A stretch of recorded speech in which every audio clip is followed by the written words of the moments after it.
très intéressant et important du mal de dos.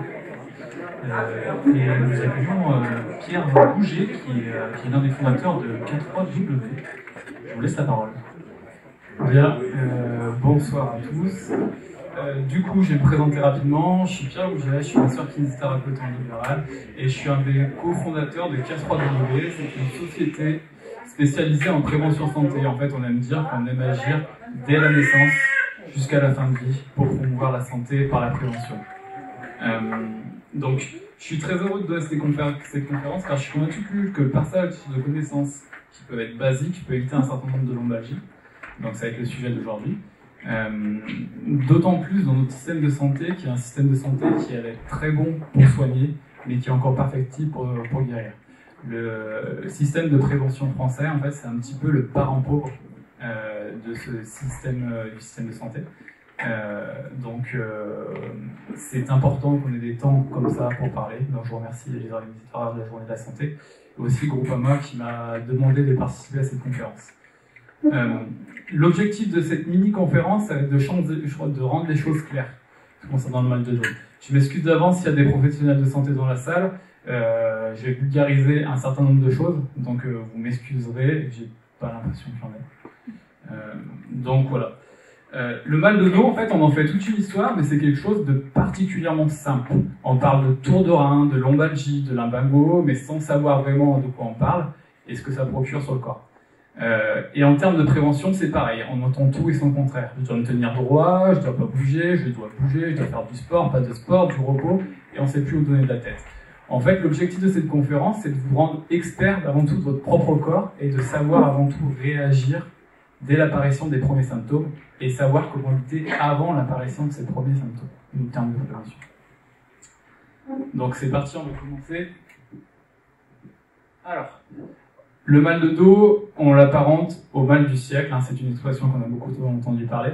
Il faut savoir que 80% des personnes souffriront d'une lombalgie au cours de leur vie, c'est 4 Français sur 5. Alors je ne sais pas si parmi vous, certains ont déjà souffert de lombalgie, je vous laisse lever la main. Ouais, bah, une bonne partie déjà. C'est le deuxième motif de consultation chez les médecins généralistes. On parle de lombalgie aiguë, donc c'est des lombalgies inférieures à 4 semaines. Et c'est le 8e rang des motifs de consultation pour les lombalgies chroniques. Donc c'est les lombalgies supérieures à 3 mois. Toutes ces choses sont à pondérer parce qu'en fait, on se rend compte que toute lombalgie ne pousse pas à consultation. Donc c'est un phénomène qui doit être encore en plus amplifié. Beaucoup plus de gens souffrent de la lombalgie que les statistiques dont nous disposons actuellement. On estime que 90% des lombalgies guérissent sans recours à un médecin. Et que selon des études, que seulement 10 à 23% des lombalgies durent plus de 3 mois. 90% des lombalgies communes, qui sont non liées à une maladie, elles guérissent en moins d'1 mois. Ce qui veut dire en fait que la lombalgie, ça peut paraître grave, mais en fait ça ne l'est pas du tout, et que ça, comment dire, que l'évolution elle est quand même très favorable. Malheureusement, dans certains cas, la lombalgie elle va mal évoluer, c'est environ 1 cas sur 10 qui va conduire à un déconditionnement à la fois physique et à la fois psychologique. On parle en fait d'un véritable cercle vicieux, c'est-à-dire que la lombalgie va créer des douleurs qui vont créer parfois un arrêt de travail, qui va créer un arrêt de la pratique sportive et de la pratique physique, pour ensuite créer encore plus de douleurs, ainsi de suite. C'est le serpent qui se mord la queue et on se doit de casser ce cercle vicieux. Alors, avant tout, on va poser des bases. J'ai amené avec moi un ancien patient avec qui ça s'est mal passé. Je vais vous présenter, il s'appelle Oscar. Et je vais vous faire un petit topo sur qu'est-ce qu'un dos et comment ça marche. Alors, je vais poser le micro, je vais essayer de parler un petit peu fort. Est-ce que vous m'entendez? C'est bon? Donc ça, c'est un dos. Donc c'est votre colonne vertébrale. Ici, on a la base du crâne et là, les fesses. Notre dos, il est composé de vertèbres qui vont être empilées les unes sur les autres. Entre ces vertèbres, on va avoir des disques. Des disques qui vont jouer un rôle d'amorti en fait entre les différentes vertèbres. Entre ces vertèbres, à chaque sortie de vertèbre, je vais avoir les nerfs. C'est ce qu'on appelle les racines nerveuses. Mon dos, en fait, il n'est jamais droit. Ça, c'est mon dos, le dos de tout le monde, en fait, de la plupart des gens, il fait une courbure. Je vais avoir une syphose cervicale, une syphose thoracique, une lordose lombaire et une syphose sacrée. Souvent, on vient nous voir au cabinet en disant j'ai une syphose. Est-ce que c'est problématique? En fait, non, parce qu'on est tous différents. Tant que la syphose n'est pas exagérée, ce n'est pas grave. D'accord? Le dos n'est jamais symétrique, un humain n'est jamais symétrique. Dans le cas de scoliose, par exemple, la plupart restent idiopathiques et ne sont pas source de douleur. D'accord? Il faut se rendre compte, et c'est souvent un message qui est faussement véhiculé, c'est qu'un dos n'est jamais droit. Et c'est pas parce qu'il n'est pas droit qu'il est douloureux. On est tous différents. La preuve, le corps humain n'aime pas la symétrie. On a tous une oreille plus haute que l'autre. On a un nez devant et pas un nez derrière. Donc pourquoi le dos devrait rester droit? Je n'en sais rien et il n'est pas droit. Ok?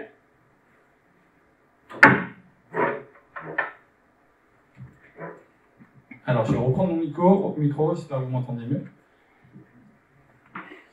Donc pour conclure, en fait, le rachis bouge et il est fait pour bouger. Il n'est pas droit, il n'est pas beau, il n'est pas symétrique. Alors, maintenant, on va voir un petit peu comment apparaît la lombalgie.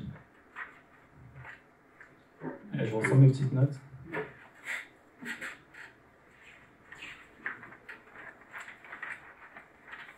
Hop, je suis désolé. Donc la lombalgie, c'est quoi?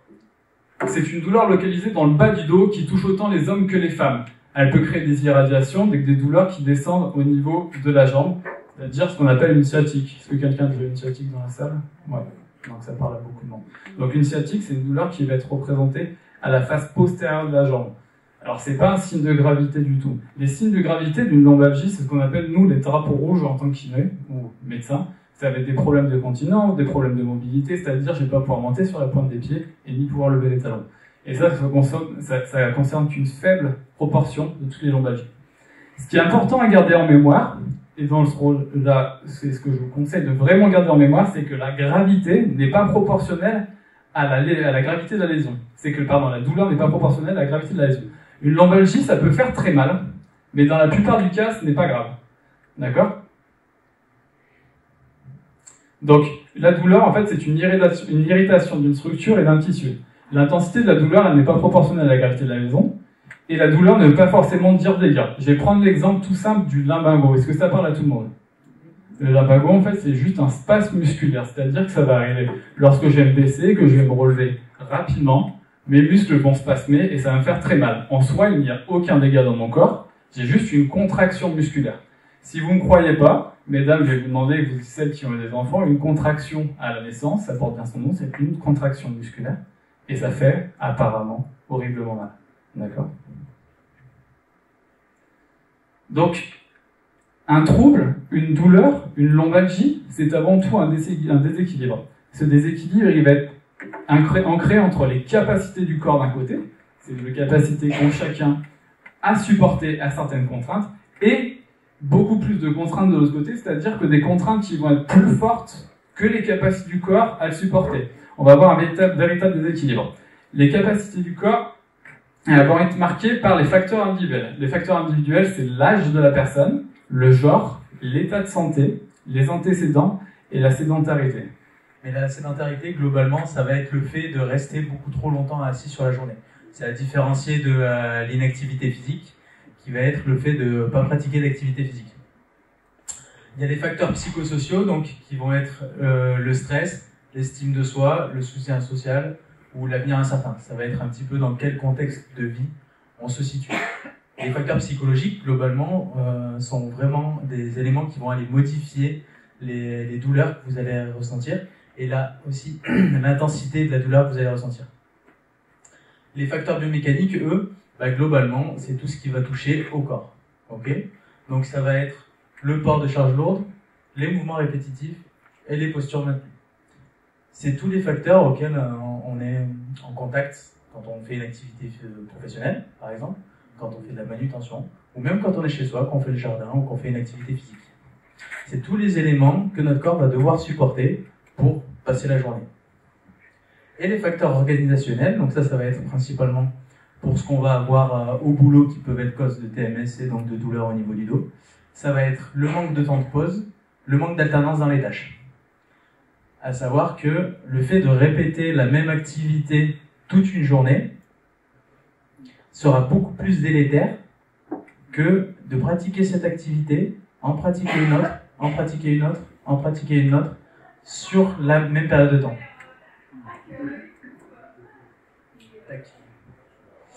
Donc, c'est l'histoire d'un vase.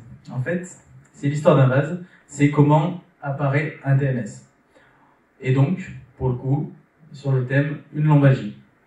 Donc, on imagine un vase vide, qui est un vase, un seau, peu importe, qui va, du coup, représenter les capacités de l'individu et donc les facteurs individuels. C'est-à-dire la quantité de contraintes qu'on peut recevoir sur notre corps.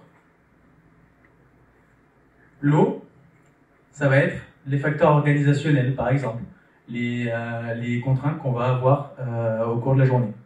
Et donc notre seau, il se remplit.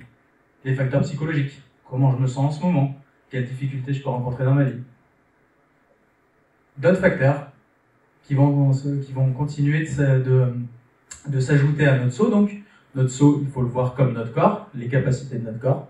Donc là on a des facteurs biomécaniques aussi, ça va être nos muscles, nos articulations, etc., la charge qu'on y met dessus. Et quand ça déborde, ça fait mal. C'est pas ça. Ça fait mal. Globalement, quand le seau il déborde, ça veut dire que les contraintes qu'on a exercées sur notre corps sont supérieures à ce que le corps pouvait recevoir. Et donc, ça fait mal. Et en fait, l'idée, c'est on se dit comment on peut faire pour faire en sorte que ça fasse pas mal. Bah, on se dit, ok, bah, je mets moins d'eau dans le seau.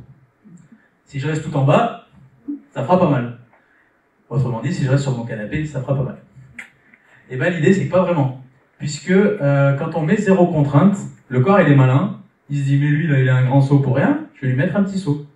Et donc du coup, dès que je me mets à faire quelque chose d'autre, un tout petit peu suffira pour que je me fasse mal. Donc, vous l'aurez compris, il faut arriver à trouver un équilibre entre remplir le seau d'une quantité honorable, c'est-à-dire pas forcément non plus surcharger notre corps, et avoir un seau assez grand pour pouvoir accueillir quand même des contraintes. Donc, dans les facteurs biomécaniques, pour les diminuer, donc pour le port de charge lourde par exemple, on va avoir les gestes facilitateurs, l'écoute de son corps, augmenter ses capacités physiques par exemple, donc en pratiquant une activité physique, ou en faisant de l'échauffement musculaire avant d'attaquer de travailler, ou en faisant même de l'échauffement musculaire avant de commencer à bêcher son jardin. Les gestes répétitifs et postures prolongées, donc réaliser des gestes inverses. Si toute la journée, mon travail, ça va être de faire comme ça avec la main. Bon. Et ben globalement, je vais essayer en geste de venir plus vers l'arrière pour venir m'étirer. Si mon métier consiste toute la journée à faire comme ça avec mon dos, ben les gestes inverses, c'est tout simplement que je prends un temps pour faire le geste inverse. Typiquement, c'est exactement ce qu'on vous fait faire quand vous venez dans un cabinet de kiné pour une douleur à lombaire, par exemple. On va essayer d'aller chercher un mouvement qui vous fait pas mal et on va vous le faire pratiquer pendant une certaine période de temps. Ce qui est bien, c'est que le corps il est bien fait et que pour, par exemple, 5 heures la tête en bas, ben, il suffit de 20 mouvements dans l'autre sens pour quasi annuler les méfaits. Si c'est fait immédiatement. Sauf que si on cumule dans le temps, eh ben, il faudra beaucoup plus pour arriver à annuler. Bouger dans le sens inverse, mettre en marche qui est à l'arrêt, et écouter son corps et surtout comprendre ce que le corps veut nous dire, parce qu'écouter son corps ça va bien, mais si je vous dis quelque chose que vous comprenez pas, ça servira à rien, alors si je vous dis quelque chose que vous comprenez, vous pourrez mettre en action quelque chose. Les facteurs psychosociaux, dédramatiser, faire preuve de bon sens sur pas mal de situations pour lesquelles on va vraiment se mettre en run très vite, et puis après des fois on se pose, on revient à la réalité, puis on se dit ah quand même, c'était pas si pire. Mais c'est vrai que par moment, le côté psychologique va vraiment pouvoir améliorer ces choses-là. Facteur organisationnel, se libérer du temps et surtout fractionner les efforts en fait finalement. C'est surtout ça. Ça va être, plutôt que de faire quelque chose pendant 6 heures de long, et ben en fait peut-être organiser 5 minutes toutes les heures et demie et faire 6 heures de long. Pour votre dos, et ben ça sera vachement mieux. Les facteurs individuels, donc augmenter ses capacités physiques, activité physique et sport, sommeil, alimentation. C'est un petit peu la triade pour être en bonne santé. Hein. C'est tous, globalement, si je dors bien, si je mange bien et que je bouge un peu, ça va pas faire. L'activité physique. L'activité physique désigne tous les mouvements que l'on effectue, notamment dans le cadre des loisirs, sur le lieu de travail ou pour se déplacer d'un endroit à l'autre. Globalement, c'est tout ce que je fais qui fait bouger mon corps. Je sais pas si vous l'aviez déjà vu cette diapo, elle est trop cool. Et l'activité physique régulière, ça entraîne une diminution de 30% de la mortalité précoce. Donc en fait, c'est ce qu'on a abordé tout à l'heure, mais une personne qui ne pratique pas d'activité physique aura un risque de mortalité précoce augmenté de 30%. L'activité physique, c'est aussi plein d'autres bienfaits. Bon, il y a toute une liste, mais en fait, je vais vous le dire rapidement, l'activité physique aide entre autres à prévenir les maladies chroniques, à améliorer la tension, à avoir une meilleure santé mentale, à améliorer le sommeil, diminuer le stress, diminuer le tabagisme globalement. Chacune des pathologies qu'on va pouvoir rencontrer sur notre parcours de vie, y compris les cancers, vont être améliorées par l'activité physique. Après, elle doit être adaptée, bien évidemment. Mais l'activité physique, c'est votre meilleur allié durant tout votre parcours de vie, de la naissance jusqu'à la fin de vie. Chez les adultes et les aînés, la pratique d'activité physique régulière, ça va ralentir aussi le développement de l'athérosclérose, retard l'apparition possible de l'hypertension, tous les troubles cardiovasculaires que vous allez pouvoir rencontrer et qu'on va tous pouvoir rencontrer au cours de notre vie vont être ralentis par l'activité physique. Un petit fait, qui est la vérité, si on cumule l'activité physique et le tabac, c'est une très mauvaise idée. En fait, le fait de cumuler, donc il ne faut pas se dire je fume mais je pratique un sport, donc c'est bon, ça annule. Ça annule pas du tout et potentiellement c'est même encore pire. Hop. Saviez-vous que vous pouvez améliorer votre condition physique générale simplement en étant plus actif dans votre vie de tous les jours? Donc marcher au lieu de conduire jusqu'au magasin, marcher pour parler à un voisin au lieu de téléphoner, prendre les escaliers, descendre du bus 1 ou 2 arrêts avant et rentrer chez vous à pied. C'est des petits engagements qui finalement payent pas de mine, mais quand on les cumule un peu tous, ou même quand on en choisit un mais qu'on le met en place de manière régulière dans la vie, eh ben, c'est quelque chose qui va vraiment potentialiser et améliorer votre condition physique. Il y a pas mal de structures associatives, on en a parlé tout à l'heure, avec les maisons sport santé, etc., qui vont permettre une pratique d'activité physique, puis tout un tas d'associations qui vont vous offrir des possibilités pour pratiquer une activité physique, la prescription d'APA, etc. C'est toutes des choses auxquelles vous avez accès, et puis qu'il ne faut pas hésiter à demander à vos médecins traitants lorsque vous y allez, parce que c'est carrément des choses auxquelles vous avez accès et dont il faut profiter. Et puis après, il y a d'autres types d'activités physiques adaptées, donc marche nordique, renforcement musculaire, équilibre, qigong. Donc une bonne hygiène de vie, c'est quoi? C'est un bon sommeil, 7 à 9 heures par nuit, une bonne hydratation, une bonne alimentation et de l'activité physique. S'il y a une diapo que vous avez à retenir, finalement, c'est celle-là, quoi. Parce qu'en fait, cette diapo va agir sur à peu près toutes les douleurs que vous allez pouvoir ressentir en les améliorant, notamment les lombalgies. Top 5 des exercices pour le dos. Est-ce que vous pensez que vous avez une idée d'exercices qui vont être bons pour votre dos et qui seront présents dans le top 5? Se suspendre? Si on est en capacité? Si on est en capacité, pourquoi pas, carrément, parce que c'est quelque chose qui va... Comme nos amis primates. Exactement. Qui va... Et pourquoi d'ailleurs? Une idée? Parce qu'on descend... Enfin, par rapport aux primates, c'est qu'on descend d'eux. Donc forcément, enfin, on a oublié ce geste-là de se suspendre, alors qu'on devrait le faire régulièrement, mais j'ai pas l'analyse exacte. L'idée de se suspendre, c'est qu'en fait, les petits disques qu'on avait là sur le squelette, donc entre chaque vertèbre, et ben eux, durant toute la journée, ils vont se vider de leur eau, donc du coup, ça va diminuer l'espace entre chaque vertèbre.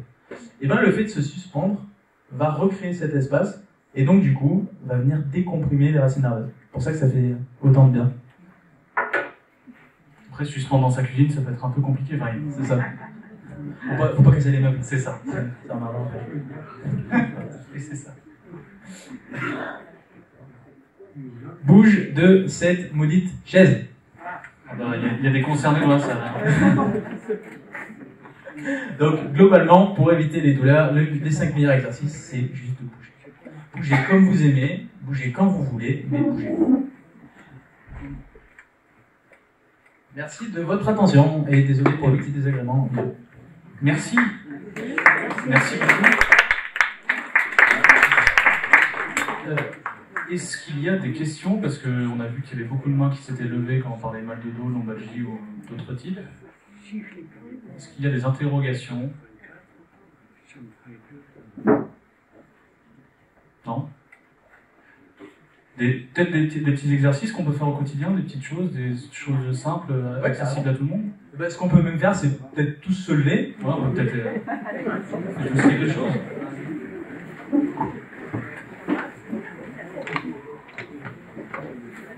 On va commencer par un mouvement qui va être très simple. On met les mains autour du bassin. Là. Comme on a dit que la mobilité c'était quand même hyper important, on va juste faire des petits cercles de bassin. Et puis ce qui est bien avec cet exercice, c'est que chacun peut le faire en fonction de ses capacités. Donc du coup, il y en a qui pourront aller loin, il y en a qui pourront aller moins loin, mais finalement, on s'en fout. Parce que l'intérêt, c'est juste de faire bouger la dose. Dans un sens, et dans l'autre. Moi, il y a un côté où je peine un peu plus que l'autre.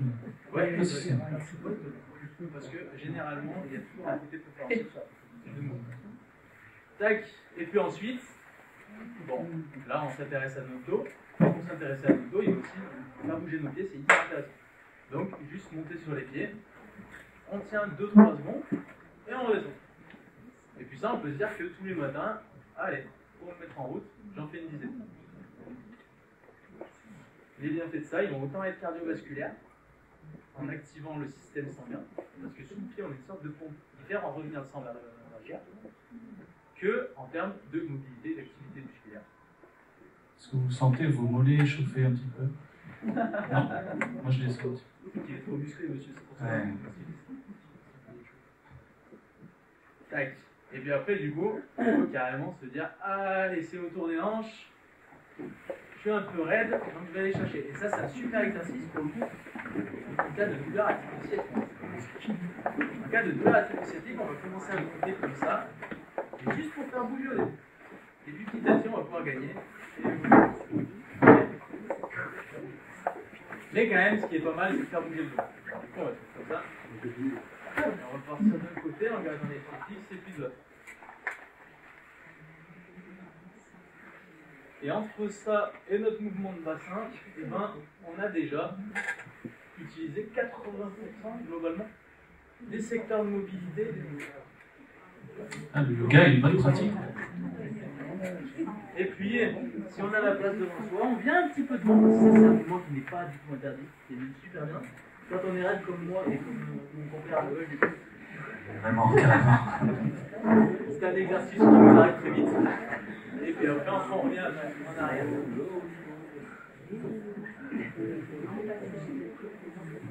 Et là, nos disques sont contents, ils nous remercient, nos vertèbres aussi, on a bien bougé et on peut s'accompagner.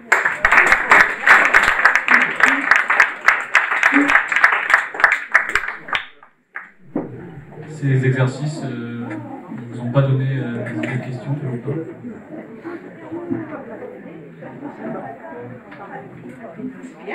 Attendez, je vais vous donner le micro. Quand on parle de contracture exactement, que ça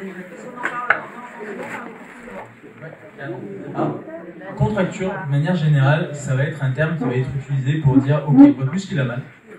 Mais est-ce qu'on a une définition vraiment très précise de la contracture? Pas vraiment.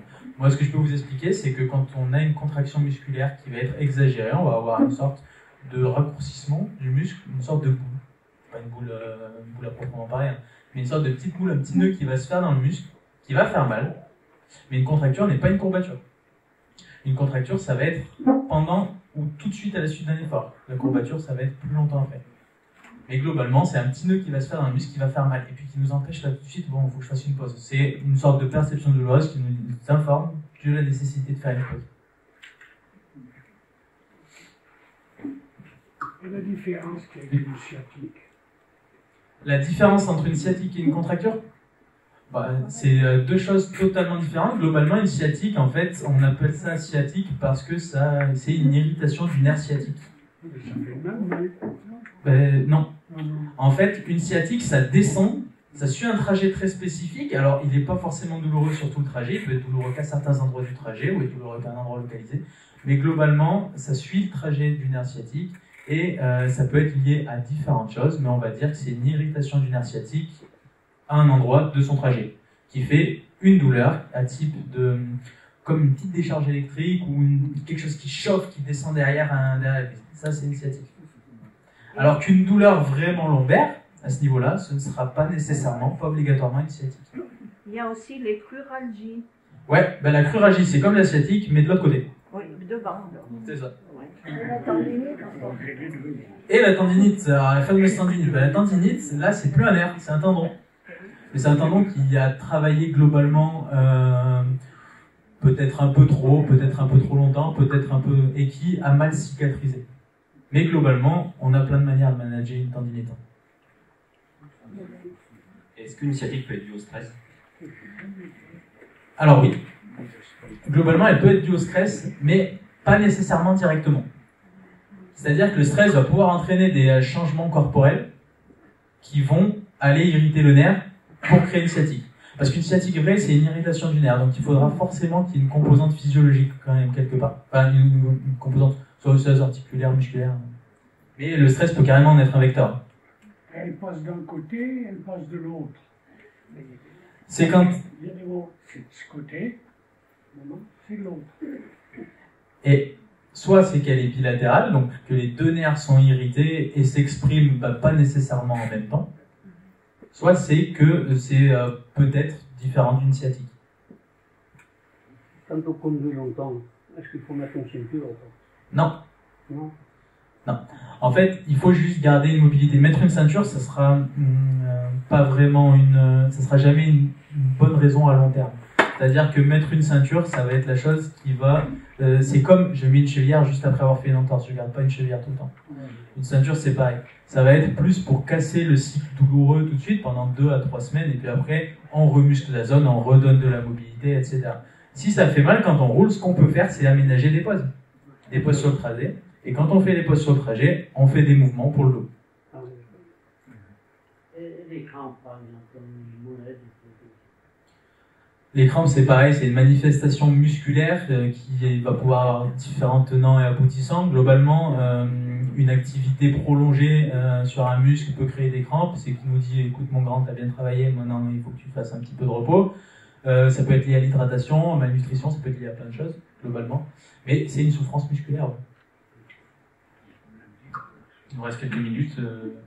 D'autres questions, madame? Qu'est-ce que vous pensez des t-shirts perclous, vous savez, pour les gens qui ont une perclou? Qu'est-ce que vous pensez de ces t-shirts qui dressent? Alors, moi je pense que le corps, c'est un formidable vecteur d'adaptation à lui tout seul, et que par une éducation et des contractions des exercices musculaires, on peut tout à fait se passer de ce genre d'outil. C'est-à-dire que c'est un outil qui a plein de bienfaits, j'en suis d'accord, mais je ne vais pas vous demander de porter ça à vie pour votre scoliose, pour ce que vous avez au niveau du dos, en sachant qu'en créant et en faisant des renforcements musculaires ciblés, en faisant de la mobilité, en faisant toutes ces choses-là, en travaillant notre posture, en travaillant notre redressement axial actif, en travaillant plein de composantes de votre corps, que vous allez pouvoir du coup travailler vous aussi sans avoir besoin d'avoir du matériel supplémentaire qu'on va vous imposer sur le dos, quoi. Donc, momentanément, je suis d'accord, tout ce type d'appareillage, personnellement, je suis d'accord, momentanément, mais sur le long terme, ce qui prévaut, c'est toujours d'aller stimuler votre corps.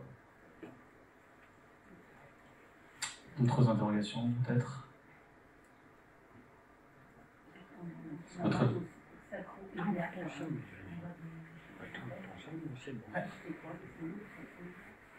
je ne sais pas si tout le monde a entendu. Vous pouvez reposer votre question, madame. Quand on a mal au sacro-iliaque.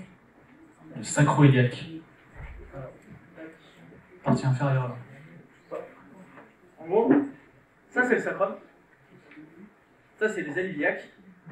Les articulations sacro-iliaques, c'est ce qu'il va y avoir entre le sacrum et les ailes iliaques. Donc c'est ces deux zones-là. En fait, il y a par moments où elles perdent de la mobilité, par moments où elles sont douloureuses, par moments où les structures qui sont autour de cette zone-là font faire l'illusion qu'on a mal à la sacro-iliaque. Mais globalement, oui, c'est une zone, c'est un carrefour douloureux et il y a plusieurs types de traitements qui existent.